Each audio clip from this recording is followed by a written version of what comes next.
Hello guys, welcome to my vlog. Ako nga pala si Miguel Gabukain. Ngayon ipapakita ko sa inyo ang panglimang sikat na halaman na madali lang palaguin sa loob ng bahay dahil hindi na kailangan ng sikat ng araw.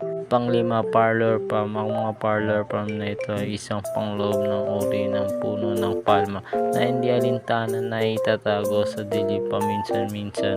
Ang mga estetikong halaman na ito ay may malago, talumpong ng mga berdeng dahon at payat na mga tangkay dahil ang mga tropical na mga pangloob ng mga halaman na ito ay lumalaki hanggang 6 feet. Ang mga halaman na ito ay mahusay para sa mga silid o pasilyo na kung saan ang mga ilaw ay minimal o kung saan meron artificial na ilaw lamang. Ang paglalagay ng parlor plant sa maliwanag na lugar ay nahihikayat ng mas mabilis na paglaki. Gayon pa, matandaan na ang mga pangloob na balmera na ito ay mas gusto ang nasala ng sikat ng araw.